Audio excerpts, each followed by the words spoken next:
అనంతపురంలో జరిగిన super 6 super hit సభలో ముఖ్యమంత్రి చంద్రబాబు ఉప ముఖ్యమంత్రి పవన్ కళ్యాణ్ ప్రజలతో మాట్లాడారు. ఈ సందర్భంగా ఇద్దరు కూటమి ప్రభుత్వ సంక్షేమ పథకాలు, అభివృద్ధి చర్యలు, భవిష్యత్తు దిశపై స్పష్టమైన సందేశం ఇచ్చారు.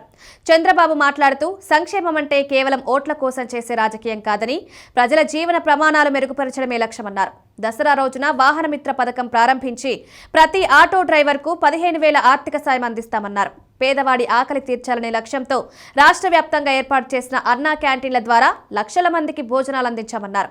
ఇది పేదలపై కూటమి ప్రభుత్వానికి ఉన్న ప్రేమకు నిదర్శనమని స్పష్టం చేశారు. రైతు సంక్షేమంపై ప్రత్యేక దృష్టి పెట్టినట్లు చంద్రబాబు పేర్కొన్నారు. రైతన్న బాగుంటేనే సమాజం బాగుంటుంది.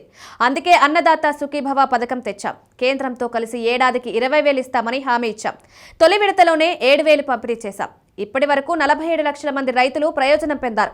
నీరు, మైక్రోన్యూట్రియంట్స్, మార్కెట్లో గిట్టుబాటు ధర లాంటి సహాయాలు అందించాం. యూరియా కొరత రాకుండా చూసుకున్నామని వివరించారు. ఆర్థిక ఇబ్బందులు ఉన్నా అన్నదాత సుఖీభవ సూపర్ హిట్ అయిందన్నారు. మహిళల సంక్షేమంపై మాట్లాడుతూ ఉమ్మడి రాష్ట్రంలో ప్రారంభించిన దీపం పథకం ఇప్పుడు దీపం 2గా మారిందని, ప్రతి సంవత్సరం 3 ఉచిత గ్యాస్ సిలిండర్లు ఇస్తున్నామన్నారు. ఇప్పటి వరకు 1,704 కోట్లు ఖర్చు చేసి 2.45 కోట్ల సిలిండర్లు మహిళలకు అందించామన్నారు. ప్రతి ఇంట్లో వెలుగులు నింపారనే గర్వం తమదని చంద్రబాబు అన్నారు. డిప్యూటీ సీఎం పవన్ కళ్యాణ్ మాట్లాడుతూ రాయలసీమలో కరువు శాశ్వత సమస్యలా మారిందని, దీన్ని పరిష్కరించేందుకు ప్రభుత్వం కట్టుబడి ఉందన్నారు. ప్రతి కుటుంబానికి 25 లక్షల ఆరోగ్య బీమా అందించేలా చర్యలు తీసుకున్నామని చెప్పారు.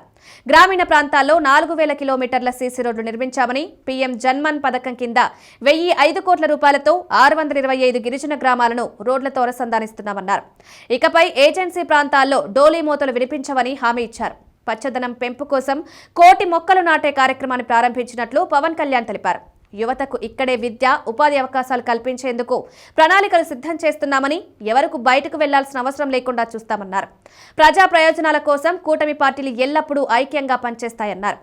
ఈ సభలో జనసేన అధినేత పవన్ కళ్యాణ్తో పాటు తెదేపా రాష్ట్ర అధ్యక్షుడు పల్లా శ్రీనివాసరావు, భాజపా రాష్ట్ర అధ్యక్షుడు మాధవ్, పలువురు కేంద్ర మంత్రులు, రాష్ట్ర మంత్రులు, 3 పార్టీల నాయకులు, కార్యకర్తలు భారీగా హాజరయ్యారు.